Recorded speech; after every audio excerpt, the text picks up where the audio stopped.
어플리케이션이라는 게 LLM 활용해서 뭘 하는 거잖아요. 네. 저는 세 개로 보는데 첫 번째는 AI 직원, 두 번째는 AI 업무 비서, 세 번째가 AI 생활 비서. 전 세계 언어를 다 하는데 프로그래밍은 한 줄도 몰라요. 개발 보조자인 거죠. LLM이 한 70점 정도는 돼야 이걸 할 수 있을 것 같아요. 근데 지금은 한 50점 정도만.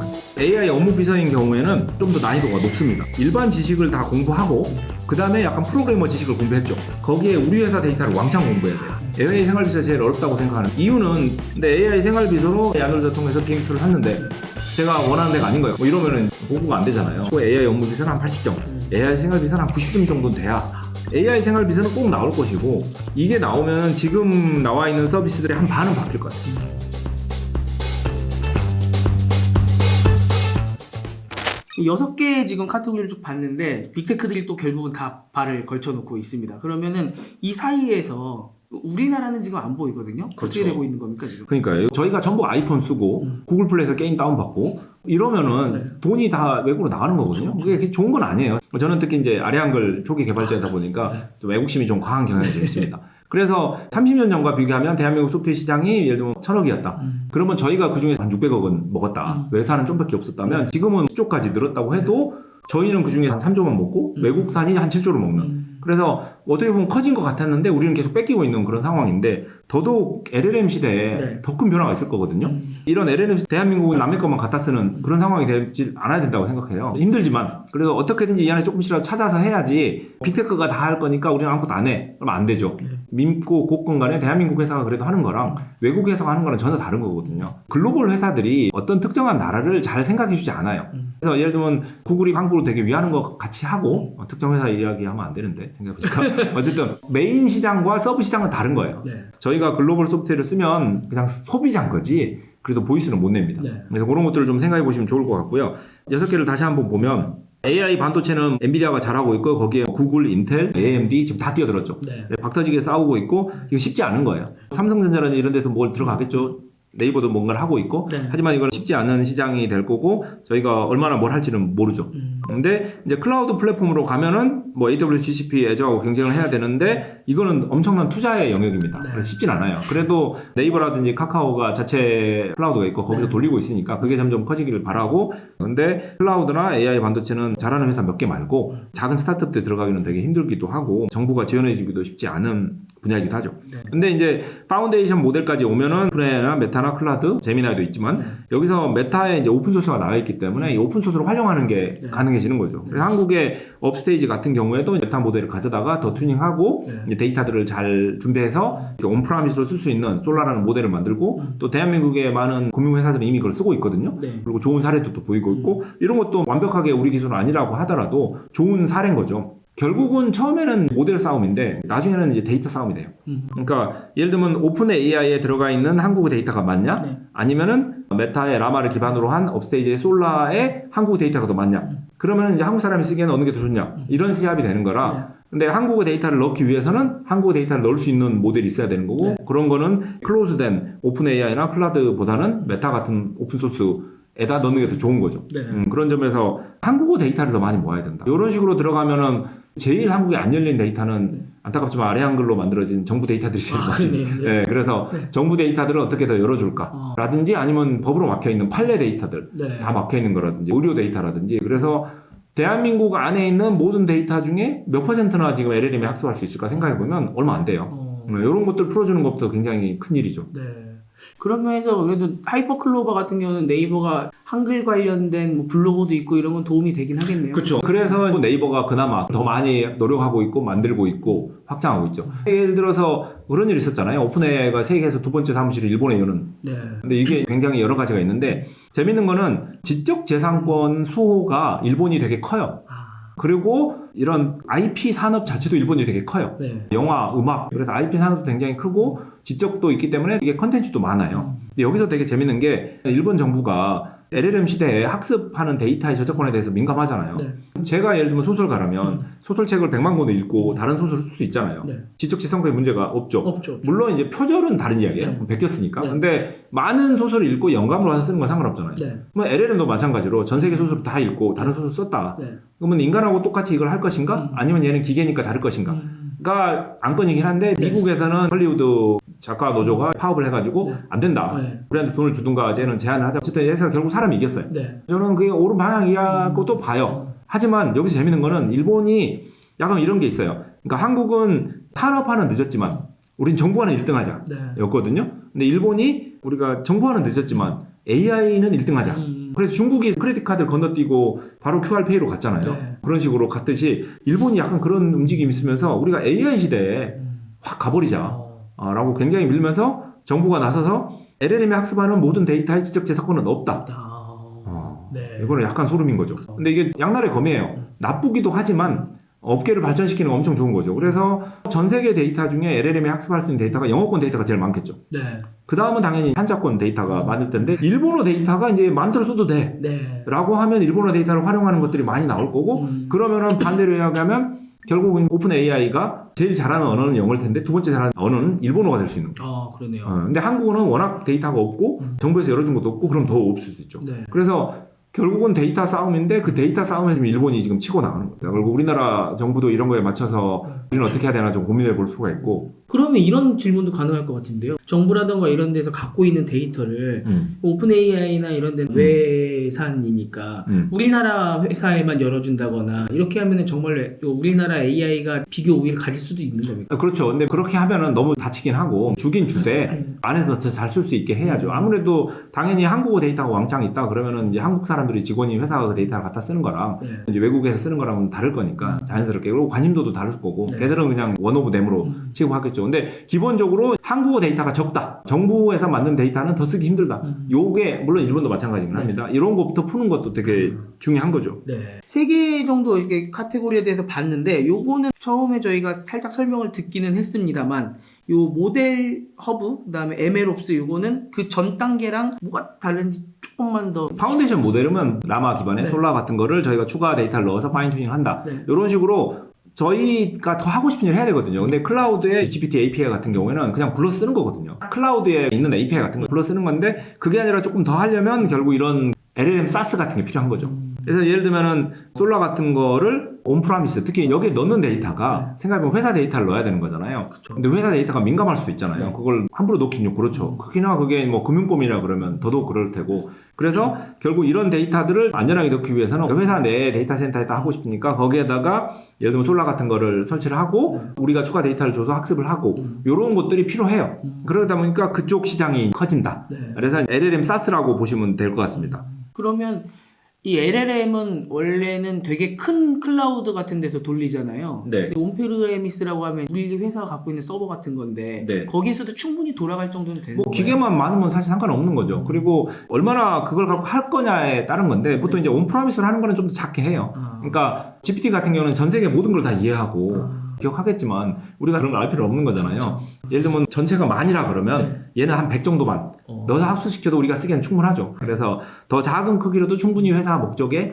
달성할 수 있습니다. 그리고 많이 알면 네. 딴 말 할 수도 있어요. 모르는 게 더 나을 수도 있어요. 네. 그렇잖아요. 그럼 얘는 특정하게 써야 되는데 그렇죠. 주워 들어온 건 그렇죠, 많아갖고 전문성은 떨어지지만 아는 게 많은. 결국 GPT를 그대로 개발자로는 못 써요. 그래서 이제 AI 개발자들도 최근에 만들어내기도 하고 그런 점에서 이런 LLM 옵스로 자기네들이 따로 이렇게 만들고 거기에다 LLM 모델 넣고 뭐 데이터 넣고 훈련시키고 같은 거는 필요하죠. 그래서 이쪽에 관련돼서 할 일이 좀 있을 것 같고 특히 일본이나 한국 같은 저희가 이제 일본을 또 예의주시해야 되는 게 네. 일본 시장이 되게 크다 그랬잖아요. 미국도 가서 먹고 싶어 하고 한국에 가서 하기 괜찮아요. 그래서 한국에서 일본 가서 잘하고 있는 회사들도 많아요. 의외로 네. 뭐 질환지교 소프트 같은 경우에도 되게 잘하고 있는 회사 중에 하나고 그래서 일본 시장이 되게 크기 때문에 저희가 이런 LLM 옵스로 온프라미스 솔루션 같은 거 만든다? 이런 거 일본 가서도 잘 할 수도 있죠. 그리고 한국도 대기업들이 GPT한테 데이터 못 보내잖아요. 네. 그래서 온프라미스로 해야 될 거고 그리고 중소기업들 중에서도 그렇게 상황이 돼 있는 회사들이 많거든요. 네. 이게 완전 스타트업들이야 클라우드 사스에서 다 쓰겠지만 아닌 회사들도 많거든요. 이런 회사들을 위해서는 온프라미스에 LLM 옵스가 필요하고 그 시장도 꽤 클 거라고 봅니다. 네.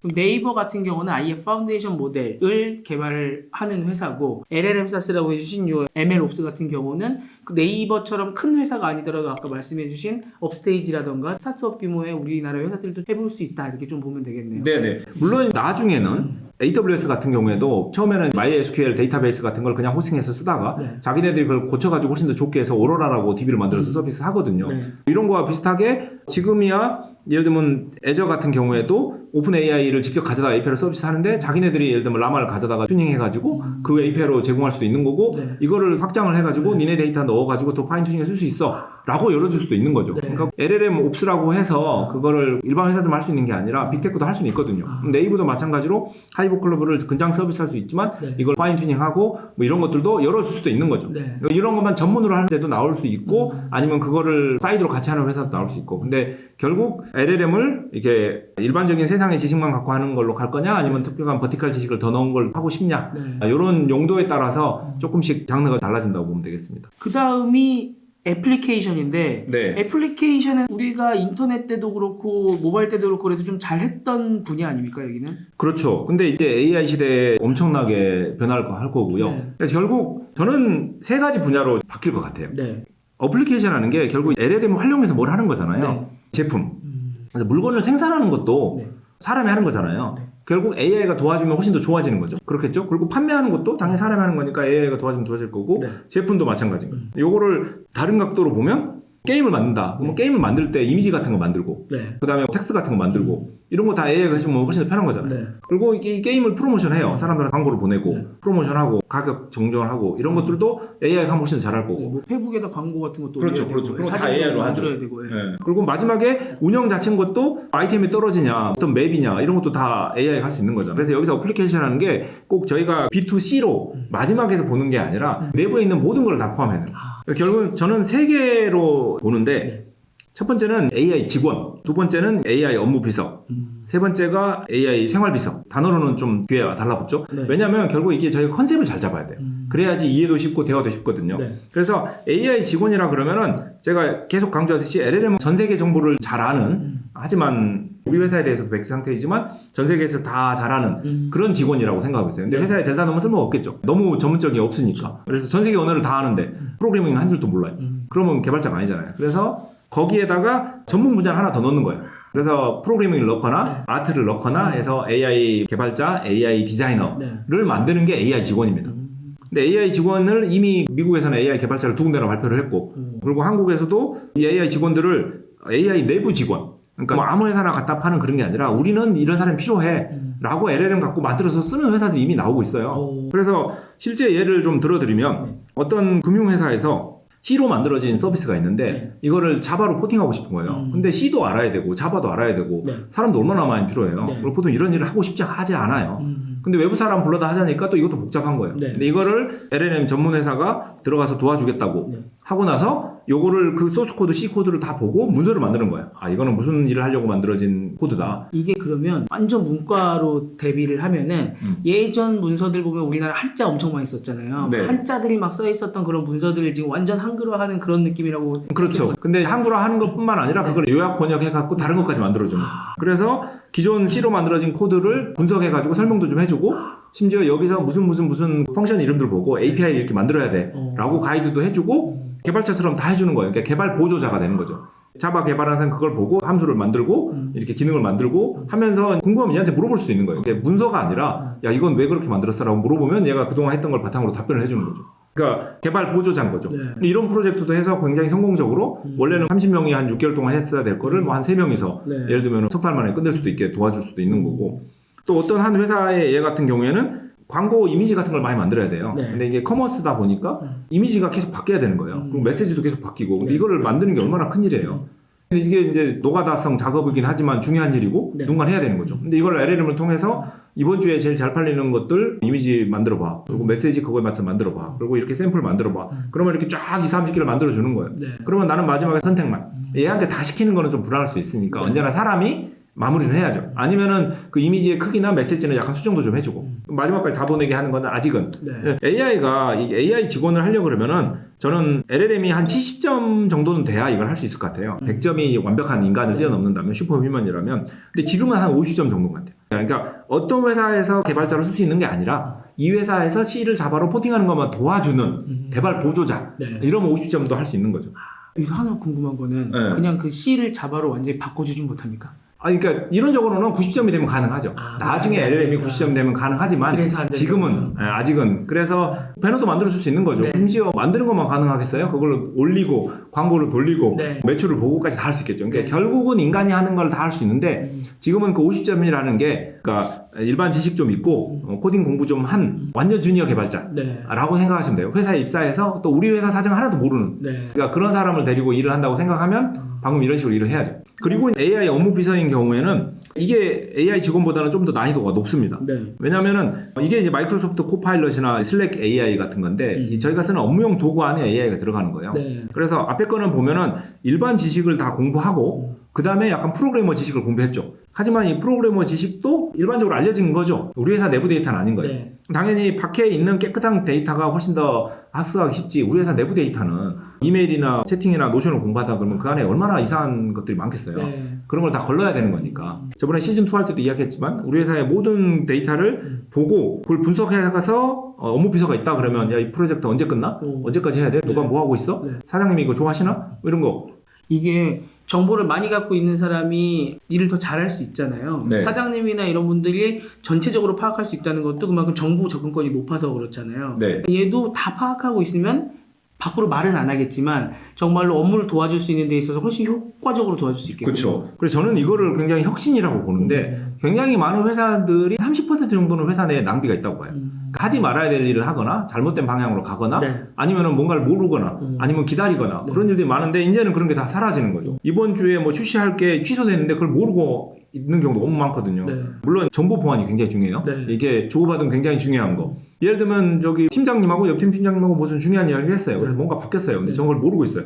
일반적인 경우는 알 수는 없는 거잖아요. 그 사실 자체를 둘이 그렇게 이야기했어가 저한테 충격이 될 수도 있잖아요. 그래서 액세스 컨트롤 레벨이 굉장히 여기서 중요한 건데 어쨌든 그런 거를 제어할 수 있다면 이 업무 도구에 이런 AI가 들어갔을 때 AI 업무 비서가 엄청나게 좋아질 것이다. 그래서 생각해보면은 아까 AI 직원은 일반 지식에 이제 전문 지식까지 공부한다면 이거는 일반 지식에 약간 프로젝트 매니지먼트 같은 커뮤니케이션 같은 그런 스킬을 공부하고 거기에 우리 회사 데이터를 왕창 공부해야 돼요. 그리고 이거는 계속 추가가 돼요. 그러니까 더 힘들죠. 그 다음은 AI 생활비서 이게 우리 예전부터 얘기했던 저런 거 아닙니까? 집사 뭐 이런 거 아닙니까? 그렇죠. 이게 집사죠. 근데 엄청 어려운 겁니다. 이게 다들 여기를 많이 시작하는 것 같아요. 한국 스타트업들이. 난이도로 볼 때는 AI 직원이 저는 더 쉽다고 보고 그 다음에 AI 업무비서, AI 생활비서 제일 어렵다고 생각하는데 이유는 다시 데이터로 돌아가면 예를 들면 AI 야놀자라고 그러면 결국 일반 지식 공부하고 거기에 여행 같은 거 공부하고 심지어 거기에 인터넷에 있는 여러 가지 여행 관련된 정보들을 더 공부하고 또 야놀자에 있는 수많은 여행 리뷰 공부하고 뭐 등등등 들어가야 될 데이터의 신뢰도가 좀 떨어질 수도 있는 거예요. 그리고 AI 직원이나 AI 업무비서 같은 경우는 얘가 좀 사고를 쳐도 사람이 커버할 수 있어요. 근데 AI 생활비서로 AI 야놀자 통해서 비행기표를 샀는데 제가 원하는 데가 아닌 거예요. 저는 막 멋진 자연을 원했는데 가봤더니 도시인 거예요. 뭐 이러면은 복구가 안 되잖아요. 그러니까 B2B는 좀 어렵긴 하지만 저희가 커버가 가능한데 B2C는 한 번에 망가지면 힘들거든요. 근데 물론 AI 생활비서는 꼭 나올 것이고 이게 나오면 지금 나와 있는 서비스들의 한 반은 바뀔 것 같아요. 그렇잖아요. 저희가 말로만 다 할 수 있다면 AI 핀 요즘 나와가지고 여기다 말 걸고 막 그런다잖아요. Get me a 12-inch pizza from Pizza Hut delivered to here. The most ordered option on the app is fine. Ordering a 12-inch pizza from Pizza Hut. 그런 식으로 웹사이트 가갖고 얼마 전에도 이제 KTX 가서 막 기차표 끊으려고 그러는데 너무 힘들더라고요. 뭐 그런 것들 다 이게 해주면 얼마나 편하겠어요. 하지만 아직은 기술이 많이 떨어져 있고 나오려면 오래 걸린다. 이거는 그래서 저는 그냥 AI 직원은 LLM이 한 70점 정도는 돼야 될 것 같고 AI 업무비서는 한 80점, AI 생활비서는 한 90점 정도는 돼야 그래서 조금 난이도가 좀 있다. 처음에 좀 신고하면서 좀 발전하면 좋지 않을까. 어쨌든 그래도 AI 생활비서를 하고 있는 회사들이 자연스럽게 일로 넘어가지 않으면 이게 글로벌 회사들이 올 것 같아요. 글로벌 회사들이 당연히 잘할 거잖아요. 걔들이 순식간에 와버리면 지금까지는 야놀자가 여행하고 토스가 이렇고 막 이러고 있었는데 갑자기 글로벌 회사들이 와서 다 먹어버리면 전부 아이폰 쓰고 그리고 이렇게 글로벌 서비스 회사 하는 거 쓰고 이런 식으로 전부 외국 서비스만 쓰고 나면 대한민국 IT 시장이 아무리 크다 그래도 결국 우리가 하는 건 없는 거잖아요. 그러면은 소비만 하는 시장은 별로죠. 그래서 이런 거에 대해서도 계속 관심을 가지면 좋을 것 같아요. 잘하기를 응원하고요. 이 에이전트 집사 같은 경우는 특히 보안에서도 더 까다로울 것 같은 게 아까 말씀하신 것처럼 뭐 예약하고 그러려면 내 비밀번호 아이디 얘가 다 알고 있어야 되잖아요. 그거 관리하고 하는 것도 보통 수준이 아닐 것 같은데. 그런 점에서 최근에 애플에서 그런 거 발표했었잖아요. 논문 같은 건데 애플 화면에 화면 자체를 사람처럼 인식을 하고 거기서 무슨 버튼을 눌러야 될지를 인식을 하는 거예요.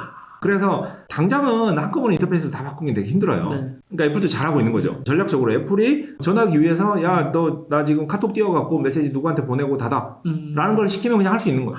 아니면은 트립 어드바이서 띄워가지고 네. 호텔 예약하고 닫아 뭐 이런 식으로 눈을 만들어준 거군요. 네, 눈과 버튼을 만들어주면은 기존 소프트웨어 하나도 바꿀 필요 없이 다 할 수 있잖아요. 물론 나중에는 백엔드로 다 연결을 하겠죠. 네. 그러면서 보안이라든지 이런 걸 하겠지만 그리고 옛날 시즌2의 보안 세션에서 이야기했지만 가장 큰 보안은 내 전화기예요. 네. 지문으로 락된 내 전화기만큼 안전한 건 없어요. 그러니까 이 전화기의 계정 털리는 게 문제가 아니라 네. 이 전화기의 계정의 아이디 암호로 기억하고 있어도 안전합니다. 이게 지문으로 보호되기 때문에. 네. 그래서 키리스 패스워드 그런 얘기 했었잖아요. 네, 네. 이 지문으로 전화기를 제가 연락했다면 이 전화기 자체가 네. 계정이 돼서 모든 서비스 들어가는 게 네. 제일 안전하긴 하죠. 그 패스키 그것도 네, 네, 사실 네. 말씀해 주셨을 때만 해도 기사에서 한두 번 보고 뭐야 라고 했는데 요새 서비스 가입하라고 계속 떠갖고 그렇죠. 쓰고도 있긴 한데 네. 정말 빠르게 벌써 보급이 되고 있더라고요. 네, 네, 네, 네. 거기서도 우리 박종재 개발자님의 해안에 대해서 정말 깜짝 놀랐습니다. 정말로. 예, 여기서 배우고 나면 금방금방 이 휴대폰에 뜨거나 뭐 어디 뜨더라고요. 그렇죠. 그래서 이게 몇 달 앞서기도 사실 빡셉니다. 네.